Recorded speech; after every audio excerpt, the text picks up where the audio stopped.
¿Qué tal? ¿Cómo está? Un gusto saludarle en este espacio de Análisis Catalejo, que es una coproducción de Canal 44 y el Centro Universitario de Ciencias Sociales y Humanidades, el CUCH de la Universidad de Guadalajara. En la emisión de hoy, nuestros invitados analizarán y explicarán a usted los orígenes del conflicto entre Israel y Palestina, pero los episodios más recientes entre Hamás e Israel. De esto hablaremos en la emisión de hoy y para ello hemos invitado al doctor Antonio Gil Fons. Él es coordinador de la Licenciatura de Construcción de la Paz y Seguridad en el Centro Universitario de Tlajomulco. Doctor, bienvenido, gracias por estar con nosotros. Al contrario, es un placer estar aquí. Muchas gracias. Y el doctor José Jesús Bravo Vergara, él es profesor e investigador del Departamento de Estudios del Pacífico del CUCH. Doctor, bienvenido. Muchas gracias por estar con nosotros. Bueno, el pasado 7 de octubre, los milicianos de Hamás se infiltraron desde Gaza, asolaron bases militares israelíes, se pasearon por las calles de Israel, asesinando y secuestrando civiles, prácticamente tomaron desprevenido al ejército israelí, uno de los que dicen es el más eficiente del mundo por su sistema de inteligencia que tienen. ¿Qué pasó ahí? Bueno, pues esto nos explicarán nuestros invitados el día de hoy, pero yo quisiera iniciar de este conflicto Hamás-Israel. Y hay que aclarar, no es entre Palestina e Israel, sino entre Hamás e Israel, y que ustedes nos expliquen concretamente cuántas décadas, tiene ya 70 años de este conflicto entre, aquí sí, Palestina e Israel, que ahora en este nuevo episodio es entre Hamás e Israel, pero ¿cómo surge este conflicto entre Palestina e Israel? Doctor, iniciamos, ¿quién quiere iniciar? Adelante, doctora. Gracias. Gracias. José Jesús Bravo Vergara. Gracias. Bueno, en 1948, en la resolución 181 de la Asamblea General de Naciones Unidas, se lleva a cabo una votación para dividir el territorio de Palestina, que había sido administrado por el gobierno británico, por el Imperio Británico, y es dividido para crear dos estados, uno israelí y otro palestino.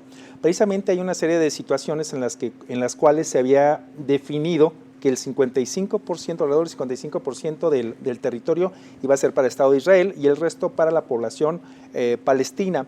Hay una aceptación por el lado de Israel, pero hay una negativa por el lado de Palestina, ¿sí? Y va a ser apoyado además por algunos países árabes que no quieren que se establezca ahí el Estado de Israel.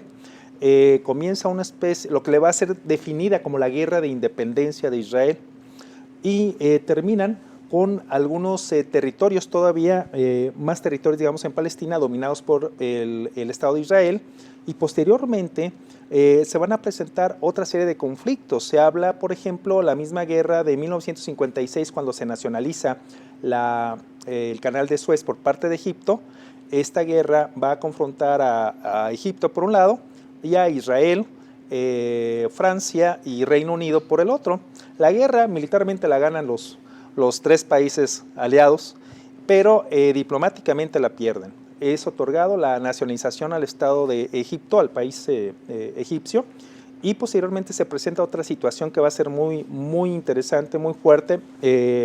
Militarmente hablando, es una obra maestra de la estrategia militar, que es la Guerra de los 6 días, llevada a cabo por Israel, en la cual domina prácticamente los territorios, por ejemplo, el desierto del Sinaí en Egipto, domina también las alturas del Golán en Siria y domina cierta zona en Cisjordania que prácticamente pertenecía en gran medida también a Jordania. Entonces, todo ese territorio, digamos, quedaría en manos del Estado de Israel y posteriormente ha ido, digamos, liberando algunos territorios. En este caso, el desierto del Sinaí se lo regresa a Egipto en 1978 en los acuerdos de Camp David.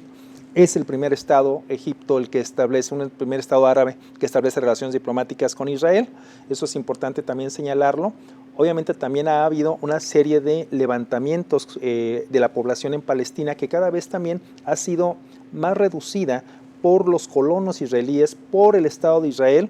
Precisamente la zona que hoy conforma en la parte, se puede decir, su centro oriental, por decirlo de alguna manera, geográficamente hablando, y aquella zona que es Cisjordania y aquella zona que es Gaza, precisamente, una pequeña zona que tiene muy pocos kilómetros, 300 y tantos kilómetros cuadrados, por ahí si mal no recuerdo, y en donde viven alrededor de 2 millones de personas, no están hacinadas, ¿sí?, en la zona de Gaza. Pero ha habido como 3 levantamientos palestinos que les son conocidos como intifadas, si mal no recuerdo, en el 87, por ahí en 2005 y posteriormente 2014, 2015, si mal no recuerdo, que fue el último episodio de la intifada. Los conflictos con otros países árabes por parte de Israel también se han presentado, en este caso con el Líbano, en 1982 y posteriormente en 2006, ¿sí? Pero desgraciadamente, por ejemplo, lo que se puede plantear es que en cada guerra entre Israel y los palestinos o entre Israel y los países árabes, quienes salen perdiendo siempre son los palestinos. Así es. Ahora, esto es con base en una resolución, dice doctor José Jesús Bravo Vergara, de la ONU, pero originalmente o inicialmente, ¿a quién pertenecían todos esos territorios? ¿No? ¿Y por qué se dice, a ver, esta parte es para Israel y esta parte es para Palestina, ¿no? Así es. Doctor Antonio Gil Fons. Bueno, a ver, si nos vamos al principio de los tiempos, sí, como todo es confuso, se mezcla con la mitología, se mezcla con la Biblia, se mezcla con la Torá, etc. Sabemos, por ejemplo, o tenemos una cierta apreciación de dónde viene este nombre de Palestina. El nombre de Palestina lo impusieron los romanos, concretamente el emperador romano Tito, en el 70 después de Cristo, porque en el reino de Judea, que era una especie como reino vasallo de los romanos, habían habido hasta 3 rebeliones de los judíos contra los romanos. Harto ya de todo, el emperador Tito, al acabar con la 3ª rebelión, lo que va a establecer va a ser la expulsión de los judíos de Jerusalén, que en cierta medida inicia una diáspora del pueblo judío, la destrucción del templo de Salomón, que dice la leyenda guardaba el arca de la alianza, es decir, la alianza entre el pueblo de Dios y Dios, y finalmente, para terminar de fastidiar, el cambio del nombre del territorio. Lo que hasta ese momento se llamaba Judea y Samaria, el Imperio Romano lo va a rebautizar como Palestina. ¿Y de dónde viene Palestina? Pues parece ser que viene de Falastea, y Falastea viene de filisteos, que eran los enemigos de los judíos. A partir de ahí hay toda una serie de pueblos que empiezan a pasar, pero nos interesa detenernos en un momento, y es a finales del siglo XIX. ¿Por qué? Porque a finales del siglo XIX ese territorio pertenece al Imperio Otomano.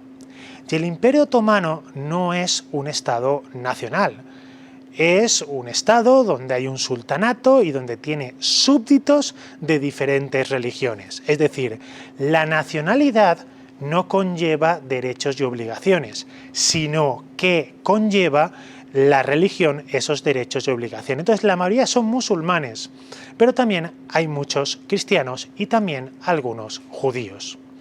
El asunto es que en paralelo, hacia finales de este siglo XIX, y ya desde el XVIII, comienza entre las comunidades judías de Europa a haber la idea del sionismo. El sionismo es el retorno a Sion, el retorno a la tierra prometida. Hay un primer sionismo en el siglo XVIII que es un sionismo místico, un sionismo religioso desde ese punto de vista. Pero sobre todo, en el siglo XIX, un periodista austrohúngaro llamado Theodor Herzl plantea la idea de que los judíos solo podrán ser libres en un estado propio para los judíos. Esto es lo que se conoce como sionismo político. ¿Por qué? Porque el antisemitismo había estado presente en Europa desde los tiempos de la Edad Media. Habían habido persecuciones, habían habido pogromos. El propio caso Dreyfus, que se da en Francia, que es la acusación de traición a un oficial francés, divide el país de Francia, ¿pero por qué? Porque esta persona es judía. Con lo cual 30 segundos para el corte, doctor. Perdón, cientos de judíos comienzan a llegar a lo que era la Palestina otomana y comienzan a establecerse, cosa que a los sultanes otomanos les encanta, pero no les gusta tanto a los árabes que ya habitan en ese territorio. Ese va a ser una de las raíces del conflicto, el cómo se va a dar la convivencia entre unos árabes que aspiran a ser independientes del Imperio Otomano y que el Reino Unido así lo prometerá, y unos judíos que llegan a Palestina también con la promesa británica de ser algún día independientes. El cómo se resolverá esto es algo que vemos hasta la actualidad. Así es. Bueno, vamos a hacer una pausa breve, regresamos. Esto es Catalejo.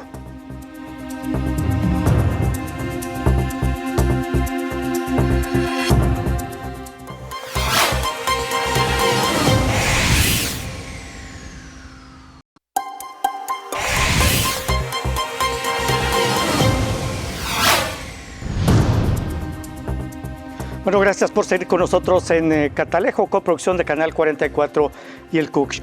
Bueno, con base a lo que señalaron doctor Bravo y doctor Gil en el segmento anterior, yo se me ocurre preguntar, entonces Israel nunca ha tenido un territorio propio, sería una primera pregunta. Y la segunda es, con base a lo que ya señaló el doctor Bravo Vergara, ¿por qué la ONU determina, a ver, entonces aquí en el territorio, este es el territorio, esto es para los judíos, Israel, los judíos, y este es para los palestinos? O sea, ¿con base a qué atribuciones repartió el territorio, no, doctor Bravo? Sí, claro. Tomando muchos elementos que ya nos dio Tony, tenemos que plantearnos, ¿no? En tiempos bíblicos, se puede decir 1000 años antes de nuestra era, 1200 años antes de nuestra era, el pueblo judío sale huyendo de Egipto, supuestamente bajo el entendimiento de la promesa que iban por fin a llegar a la tierra prometida. Lo saca Moisés. Moisés no termina su obra según el planteamiento bíblico, y posteriormente termina estableciéndose ya el Estado de Israel, ¿no? El reino de Israel en tiempos inmemoriales. Entonces, esto sucede obviamente también en una situación que es un tanto adversa, porque tienen que desalojar a los pueblos que están allí. Evidentemente acaban ahí con los cananitas, acaban con los amorreos, con los marianitas, que era algo interesante también. La mujer de Moisés era de esa tribu, y ellos acaban con esos pueblos, o en el mejor de los casos los tienen como súbditos, en el mejor de los casos, y establecen dos grandes reinos, ¿no? Israel y Judea propiamente dicho. Y hay una serie de episodios históricos, bíblicos, que señala, por ejemplo, primero que fueron desalojados por los asirios, los babilonios, si mal no recuerdo. Ese sería uno de los pueblos. Son regresados por los persas, ¿sí? Que los reivindican, y a partir del año, estaremos hablando 600 antes de nuestra era, asumen ahora sí con mayor fuerza su religiosidad, los judíos. Y después viene ya el episodio que nos contó Tony sobre la etapa romana. Ellos fueron desalojados por los romanos y pasaron muchos siglos, tanto en Europa, en términos generales en toda Europa, pero especialmente en Europa del Este, por ejemplo, se establecieron un reino que se llamaba el reino de Jasaria. Jasaria o los cázares, que era también conocido en lo que hoy sería la parte sudoriental de Rusia, de la Rusia europea. Y era interesante porque son pueblos eslavizados, o son pueblos eslavos con religión judía, que es algo interesante señalarlo. Y por ejemplo, por el otro lado, fueron a España, se establecieron en lo que hoy es Francia, lo que hoy es España, y tuvieron una muy buena dinámica con los califatos, el califato de Córdoba en su momento, y eran pues bien tratados por los musulmanes, por los mismos cristianos en una primera instancia. Después vendría este episodio de los reyes católicos cuando toman Granada y son desalojados, muchos de ellos, muchos de esos judíos, o transformados, obligados a adoptar el cristianismo. Les llamaban los judíos cristianos, los judíos marranos, si mal no recuerdo y era judío marrano porque los judíos, así como los musulmanes, no comen carne de cerdo. Entonces, para sustentar y confirmar que se habían convertido al cristianismo, pues tenían que comer también carne de cerdo. ¿Sí? Entonces, por eso les llaman los cristianos los judíos marranos, y también muchos judíos les llaman a estos judíos marranos porque están pues renunciando a su religión judía. Obviamente, la dinámica siguió, y como ya bien señaló Tony también, se da una serie de persecuciones, ¿sí? Yo sí diferiría, por ejemplo, de esta cuestión cuando se señala alguna crítica o alguna persecución contra los judíos como antisemitismo, porque tendríamos entonces que incluir a otros pueblos semitas que no son exactamente judíos, como por ejemplo los libaneses, los sirios, los jordanos, otros pueblos que también son supuestamente, según la Biblia, descendientes de Sem, uno de los hijos de Noé. Pero independientemente de esta cuestión, Estos pueblos, este pueblo judío empieza obviamente a formar una serie de organizaciones muy interesantes que van a redundar, como ya bien dijo Tony, en el establecimiento o la idea de establecimiento de un estado judío, para los judíos, para los israelíes en este caso. Y todo esto se va a conjurar de una forma bastante interesante con el transcurso de las dos guerras mundiales. Primero, y bien lo estaba señalando, y lo apuntaló Tony, que es el acuerdo Sykes-Picot, un acuerdo que se da en el transcurso de la Primera Guerra Mundial para pues acabar por un lado con las posesiones del Imperio Otomano y repartírselas entre el Imperio Británico y Francia. Y la otra obviamente viene después de la Segunda Guerra Mundial, cuando se da este episodio del Holocausto, y entonces Naciones Unidas, este ya nuevo organismo en ese momento, Naciones Unidas, plantea la necesidad de establecer en el 45, el 24 de octubre, ¿verdad? Y se establece entonces este planteamiento, una de las primeras resoluciones, de hecho, que se hacen es el establecimiento del Estado de Israel, obviamente partiendo este territorio de Palestina para la creación del Estado de Israel y otro para la creación del Estado palestino. Entonces, más o menos en términos generales, digamos, esa sería como la dinámica histórica que se presenta para el establecimiento del Estado de Israel en una serie de procesos históricos en los cuales también interviene desde los aspectos más antiguos, obviamente, tomados de la Biblia, y obviamente toda la historia del pueblo judío, el éxodo que tuvieron, el establecimiento de cierta influencia por parte de los judíos, sobre todo en Rusia, los llamados askenazíes, que eran los judíos del lado oriental de Europa, y los sefardíes, que eran los judíos de la parte occidental, más específicamente los que había aquí en España, muchos de ellos que, insisto, son obligados posteriormente a convertirse al catolicismo. Y después, obviamente, las persecuciones que tenían en Alemania, especialmente en Rusia, con los llamados pogroms, que ya también señaló muy bien Tony, y desde luego viene este episodio de la Primera Guerra Mundial, donde se acaba con el Tratado de Sèvres, el Imperio Otomano, y queda nada más Turquía, que por cierto está cumpliendo 100 años, ¿no?, de establecimiento del Estado turco, y las provincias que tenía el Imperio Otomano pues son repartidas entre las potencias ganadoras a modo de mandatos, ¿no?, que en realidad era una especie de neocoloniaje o neocolonización por parte de Francia y Reino Unido. Y este espacio de Palestina es, insisto, ya una vez establecida la Organización de Naciones Unidas, a través de una votación de la Asamblea General de Naciones Unidas, se establece a través de la Resolución 181 el establecimiento de un Estado de Israel y el establecimiento de un Estado para Palestina. Una resolución con base a aspectos políticos fundamentalmente y para proteger a los judíos de la persecución derivada del Holocausto, de la Segunda Guerra Mundial. Así sería más o menos. Tiene ese fundamento. Bueno, a ver, el asunto también está en que, como bien ha explicado el doctor Bravo, los británicos eran como los tutores de ese territorio de Palestina.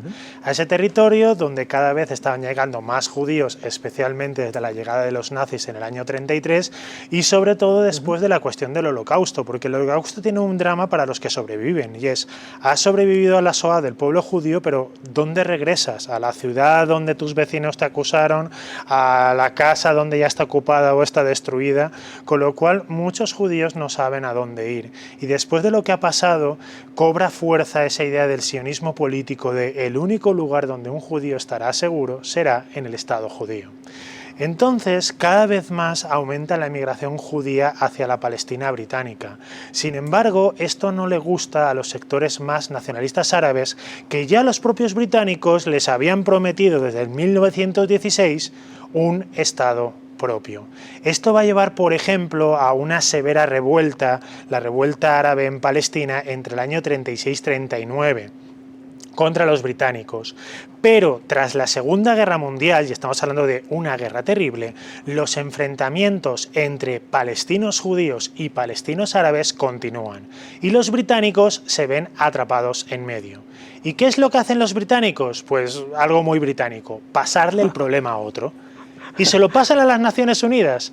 Y las Naciones Unidas, tras hacer varias entrevistas y analizar, lo que establecen es que la mejor solución es la partición del territorio, la creación de un Estado judío y la creación de un Estado árabe.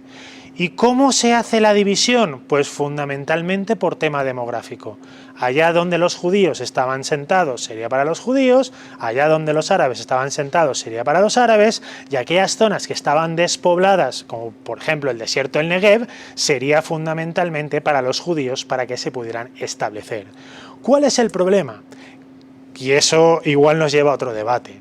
Que eso lo aprueba Naciones Unidas en el 47, pero Naciones Unidas no hace nada para aplicar esa resolución. Y cuando unos meses después, en el 48, los británicos se marchan y abandonan y ponen fin al mandato, 6 estados árabes invaden el territorio que Naciones Unidas había otorgado a los judíos. Y los judíos se tienen que defender. Su independencia fue reconocida por Estados Unidos y por la Unión Soviética, pero no intervinieron directamente. Como dijo el rey de Transjordania, Abdalá, si las Naciones Unidas aprueban esto, más les vale enviar 1 millón de soldados de Naciones Unidas a defender a los judíos, porque si no, los tiraremos al mar. Y, sorprendentemente, Naciones Unidas no hizo nada. Con lo cual, estamos ante algo mal hecho que ha ido dando unos resultados militares, unas victorias o unas derrotas militares, pero que ante todo sigue siendo una derrota política. Muy bien. Muchas gracias, doctor. Vamos a hacer una nueva pausa. Regresamos a Catalejo, coproducción de Canal 44 y El Cucho. Regresamos.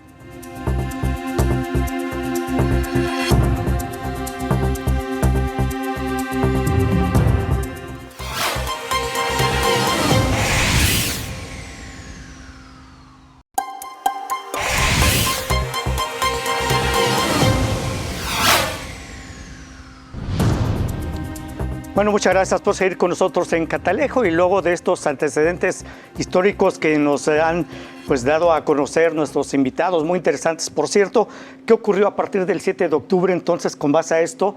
¿Por qué Hamás atenta contra los israelíes? ¿Cuál fue la estrategia de Hamás precisamente en este conflicto?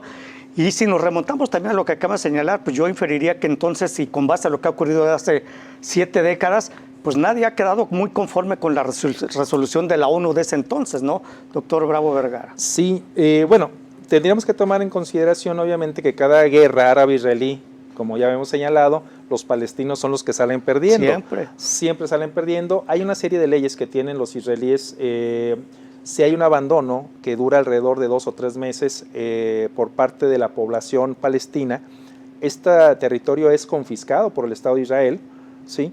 Y aquí lo interesante es que en cada conflicto, en cada intifada, ha habido muchas personas palestinas que han sido desalojados y obviamente, o acusados obviamente de estar del lado de algunos grupos que son considerados como terroristas, en este caso como Hamás, y efectivamente pues son desalojados de sus casas, y posteriormente esas casas son requisadas por el Estado de Israel, ¿sí? Entonces ha habido un desalojo constante de la población palestina. El grupo Hamás se formó alrededor de 1987, ¿sí? Y no estuvo muy de acuerdo cuando se da el reconocimiento por parte del Estado de Israel a través de la mediación del gobierno de Bill Clinton, 1993, si mal no recuerdo el año, para un acercamiento entre la Organización de la Liberación Palestina y el Estado de Israel, que en su momento le va a costar incluso la vida a este primer ministro israelí, Isaac Rabin, en 1995, en un atentado que lleva a cabo un extremista judío ortodoxo, precisamente, ¿no? Que también no estaba en favor de esta situación, de este reconocimiento de una organización que había sido considerada también como terrorista, la Organización para la Liberación Palestina, y que posteriormente se le da el reconocimiento de autoridad palestina, ¿sí? Y Hamás no está de acuerdo con esta situación. Hamás, uno de sus principales eslogans, digamos, ha sido la destrucción de Israel. Y dice también en algunas declaraciones que hacen algunos líderes de Hamás, es que no están en contra de la población judía, pero están en contra de las élites sionistas del Estado de Israel, ¿no? Del sionismo del Estado de Israel, que ha desalojado a la población en Palestina. Y es algo interesante también porque ellos van a ganar las elecciones en Gaza desde hace ya más de 15 años.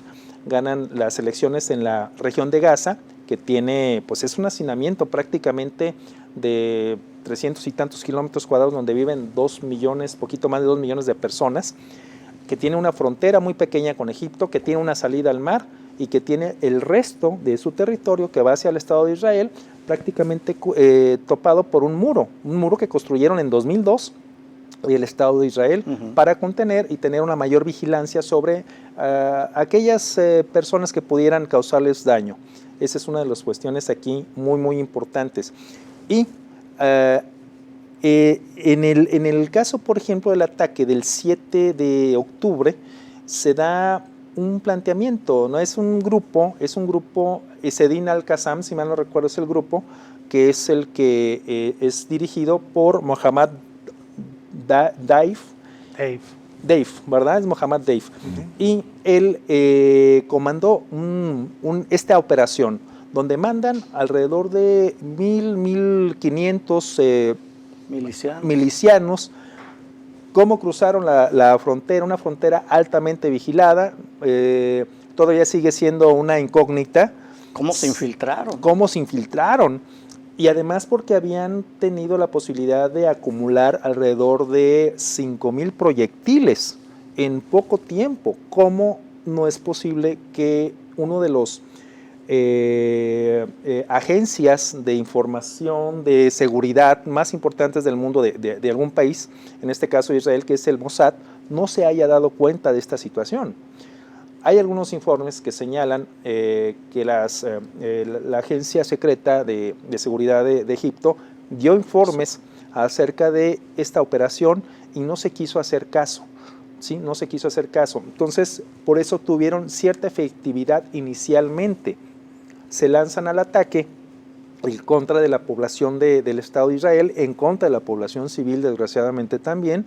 Hacen una serie de secuestros, hacen una serie de asesinatos, llegan incluso a un kibutz donde se estaba dando un concierto, matan a muchas personas, hacen secuestros, incluso mandan videos de personas que están siendo torturadas prácticamente. Y la reacción, que es uno de los puntos aquí importantes, la reacción que se señala sobre el accionar del ejército de Israel duró varias horas, cuando se supone que es uno de los ejércitos, por la situación histórica que ha vivido el Estado de Israel, más efectivos del mundo y con una de las agencias más importantes del mundo. Ese es el cuestionamiento que queda para las autoridades de Israel por parte de los propios ciudadanos de Israel. Claro. Y de repente también por parte, obviamente, de los analistas, ¿no? De los temas internacionales en este caso. La comunidad internacional. Así es, así es. Doctor Antonio Gil Fons. Bien, aquí hay varias cuestiones y es que hay que verlo dentro de un contexto. Estamos hablando que desde hace tiempo numerosas voces habían dicho que Hamás, que bien es un grupo fundamentalista que surge con la idea de destruir el Estado de Israel, que se había pragmatizado y que se había convertido en un grupo político buscando un cierto entendimiento con Israel, e incluso en los últimos enfrentamientos que se habían dado en la Franja de Gaza, protagonizados por la yihad islámica, jamás no había participado. Entonces voces como Qatar o voces ciertas del panorama europeo decían bueno, hay que negociar porque hay que recordar una cosa, Hamás es una formación que es cierto que ganó las elecciones legislativas del año 2006, pero también es cierto que se hizo con el poder mediante la fuerza en la Franja de Gaza, porque hay dos grandes formaciones palestinas. Una es Al-Fatah, de un carácter más revolucionario y ciertamente más laico, y la otra es Hamás. Y además hay muchas más. Al-Fatah gobierna en Cisjordania, mientras que Hamás gobierna en la Franja de Gaza. Y en los últimos tiempos, digamos que se había visto un cierto pragmatismo por parte de Hamás. Voy a poner un ejemplo. 17.000 palestinos de la Franja de Gaza cruzaban cada día para poder trabajar en Israel. Cruzaban cada día para trabajar en Israel y regresar a la Franja de Gaza. Llama mucho la atención si, como algunos analistas dicen, que es que Israel ha estado cometiendo un genocidio sobre el pueblo palestino. Bueno, hace 20 años el pueblo palestino eran 3 millones, ahora son 5.200.000 personas. O sea, como genocidio deja mucho que desear. Pero luego, aparte, las imágenes que vimos de los ataques de Hamás iban con camionetas pick-ups. Quiero decir, si hay un bloqueo absoluto, ¿de dónde salen esas camionetas? ¿De dónde salió tanto arsenal? ¿No? Ahí está la cuestión. Que hubo un fallo por parte de la inteligencia, del Shin Bet, que es la inteligencia interior, de la MAN, que es la inteligencia militar, por supuesto, y eso los directores ya han dicho que lo van a asumir. Y aquí hay un ambiente como el del 73 con la Comisión Agranat, que es una comisión que estableció claramente cuáles eran las responsabilidades, incluyendo las del primer ministro. Pero luego también se revela otra cosa, y es que, lamentablemente, gran parte del ejército israelí parece ser que estaba en Cisjordania, donde también la situación es complicada y donde al fin y al cabo es Cisjordania, conocido como Judea y Samaria, uno, digamos, de las grandes referencias del ultranacionalismo místico israelí, que lamentablemente está en el gobierno de Israel. Porque no podemos olvidar que el actual primer ministro israelí se ha caracterizado por ser un personaje que divide al país, un personaje envuelto en escándalos de corrupción y un personaje que está tratando de tergiversar la ley con tal de seguir en la política. Y tampoco tenemos que olvidar que el Estado de Israel, con todos sus defectos, no deja de ser una democracia, donde hay división de poderes, donde hay transparencia y que, por supuesto, habrá responsabilidades de esto. A partir de ahí, cuando se dispara de forma indiscriminada contra la población civil, cuando se secuestra, lo que estamos hablando es de terrorismo. Y cuando estamos hablando del secuestro de civiles, estamos hablando de crímenes de guerra o de crímenes contra la humanidad, dependiendo del contexto.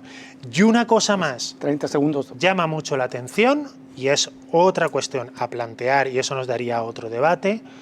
¿Cómo es posible que después de las imágenes que vimos el 7 de octubre, esas imágenes retransmitidas por los propios terroristas de Hamás o de la Yihad Islámica, al día siguiente hubiera manifestaciones de apoyo a la acción que había hecho Hamás en el mundo islámico, pero también en Europa, y que incluso un europarlamentario español, para más señas, pusiera una foto diciendo: esto no es terrorismo, esto es resistencia? Eso nos debería plantear los matices y las complejidades de todo este conflicto. Sí, efectivamente, doctor. Vamos a hacer una pausa, regresamos a Catalejo.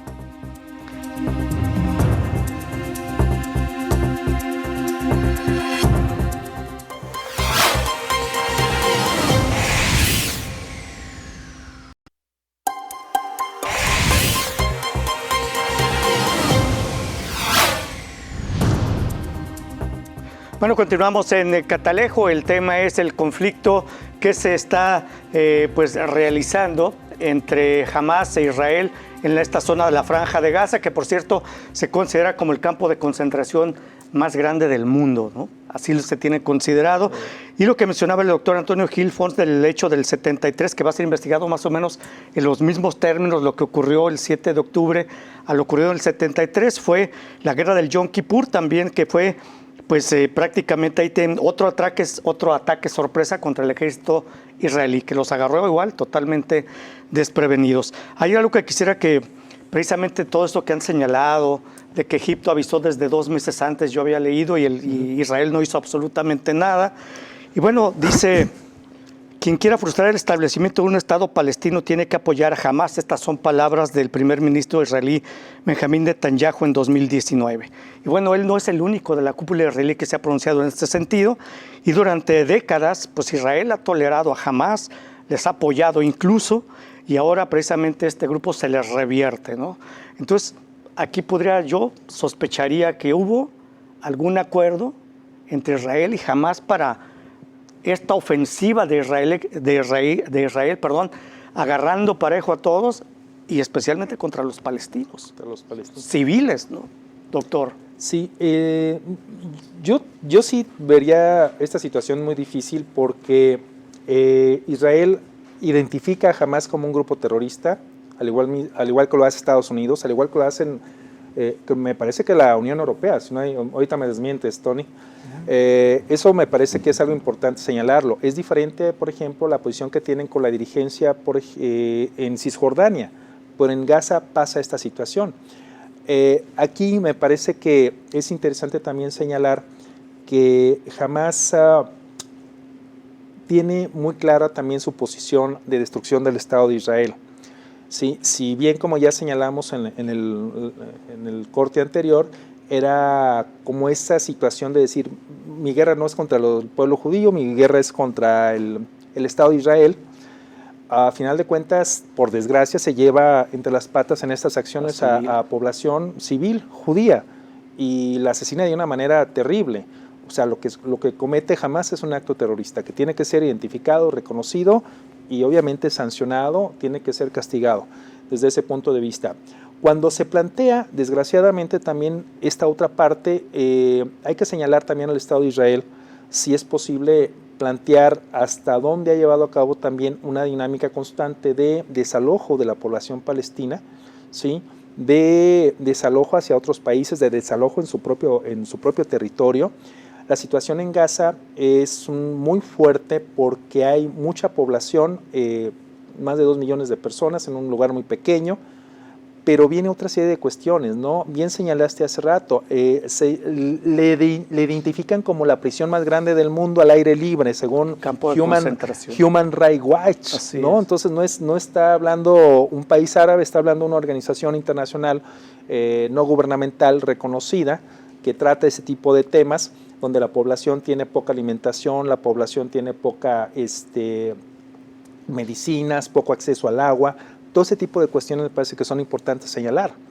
Hay una serie de dinámicas que se presentan en la Organización de Naciones Unidas, en el Consejo de Seguridad de Naciones Unidas, que señalan constantemente algunas sanciones contra algunas acciones del Estado de Israel o algunos señalamientos. Y son detenidos sustancialmente por Estados Unidos con su facultad de veto, que son 5 países los que tienen facultad de veto en el Consejo de Seguridad. Y evidentemente entonces nunca hay sanciones realmente o señalizaciones que hagan al Estado de Israel y puedan cambiar un poco la dinámica, el panorama con respecto a la población palestina. El suceso más interesante se presenta la semana pasada cuando Antonio Guterres, el secretario general de la Asamblea General de Naciones Unidas, hace una crítica, ¿no? Condenando el ataque de Hamás, pero también señalando que esto no es nuevo, que esto no es resultado del 7 de octubre propiamente dicho, ¿no? Sino que tiene una serie de antecedentes y explota tanto el ministro de Asuntos Exteriores de Israel como el embajador de Israel en Naciones Unidas, ¿no? Y señalan una serie de críticas en contra de Antonio Gutiérrez, incluso le exigen la dimisión como secretario general de Naciones Unidas, planteando que es inadmisible lo que acaba de señalar Antonio Guterres, que es importante también plantear que lo que están alegando los israelíes es las acciones terroristas del 7 de octubre que se presenta por parte de este grupo de Hamás. Pero, ¿cuál ha sido también la ofensiva que ha llevado a cabo Israel? Estaba fijándome bien los datos y van como 8.500 personas muertas en Gaza, entre ellos 3.400, 3.500 niños.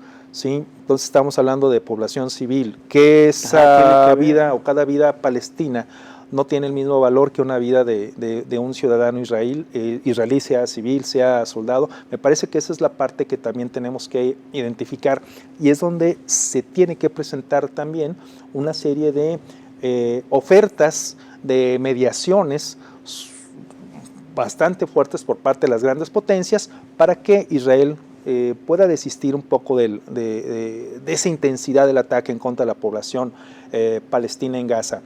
El presidente Putin, que alguien diría que no tiene ahorita una buena reputación, evidentemente por la cuestión de Ucrania, señaló precisamente o criticó la posición de Israel.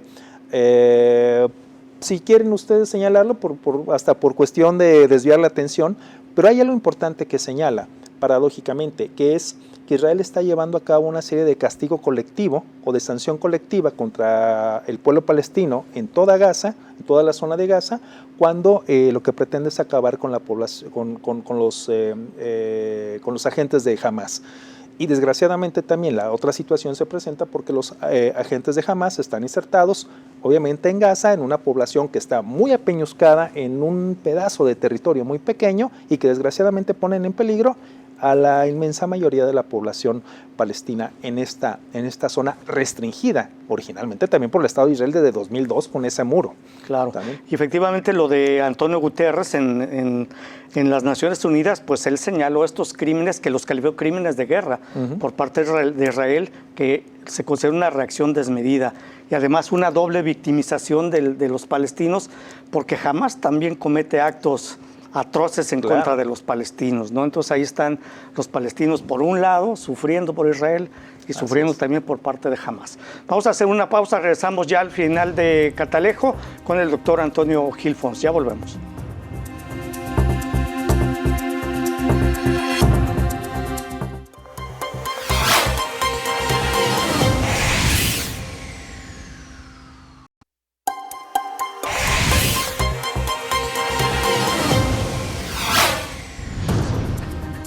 Bueno, continuamos ya en la parte final de Catalejo y bueno, 5 minutos para el doctor Antonio Gil Fons y 2 minutos para él y para el doctor Bravo Vergara para las conclusiones de este tema que yo les preguntaría nada más rápidamente, como yo veo implicaciones religiosas en este conflicto, que incluso que desde la Biblia, como ya lo señalaron ustedes, pues ya cuando está metida la religión, yo creo que la religión es muy difícil que se lleguen a acuerdos para solucionar este conflicto que creo pues seguirá, no sé, por los siglos de los siglos, doctor Antonio Gil Fons. Bueno, aquí al hilo de lo que comentaba el doctor Bravo y también Antonio Guterres, hay una realidad. El proceso de paz no ha avanzado en los últimos 20 años. Esa es la verdad. Y no solamente eso, sino que los extremos radicales de ambos bandos, que antes eran extremos, ahora resulta que son cada vez una mayor mayoría. Lo vemos en el gobierno del Estado de Israel, donde tenemos al gobierno más ultraderechista de la historia de Israel. Hay incluso dentro del gobierno herederos de formaciones políticas que incluso el Estado de Israel había prohibido en su momento, ¿no? Pero que al fin y al cabo son utilizados por la ambición de Netanyahu. Pero vemos que ante los sucesos que vimos del 7 de octubre, estamos hablando de la matanza de más de 1000 personas, porque no fue atacar una base militar que dices, bueno, es una acción militar, no, sino es ir a por población civil, es secuestrar población civil, es decir, es crímenes de guerra.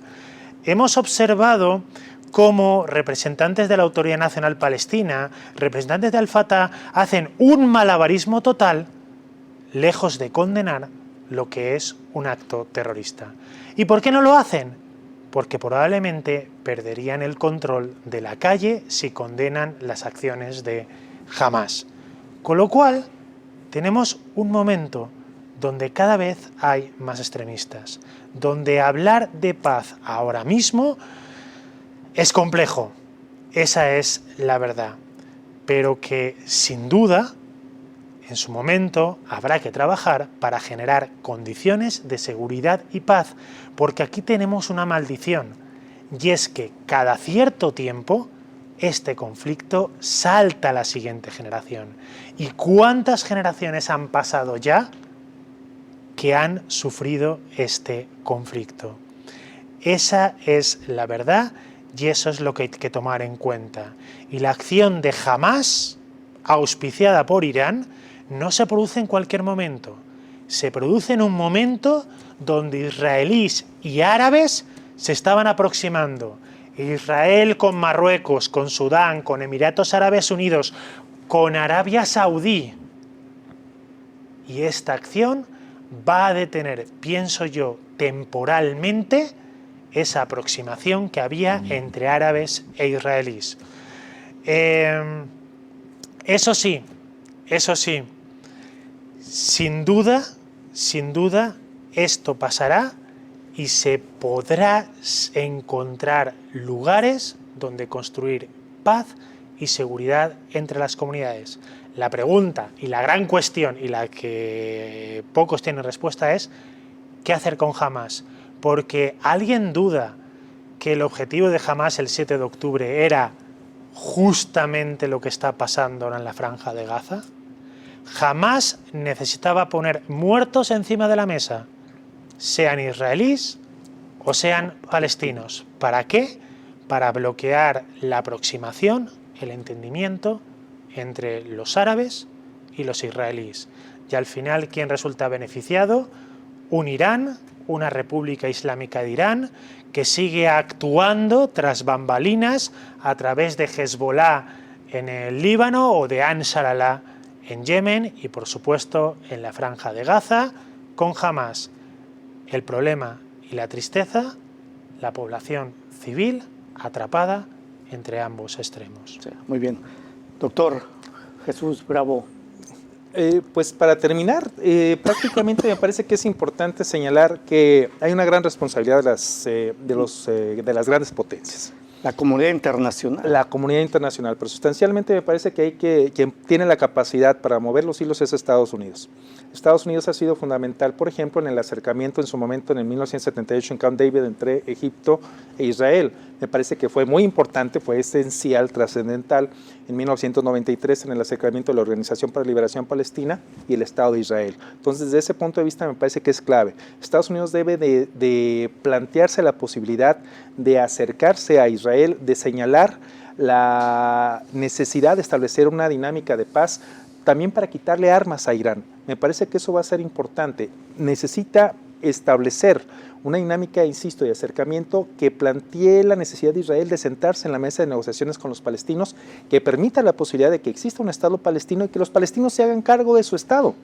¿Sí? Eso me parece que va a ser fundamental en ese sentido.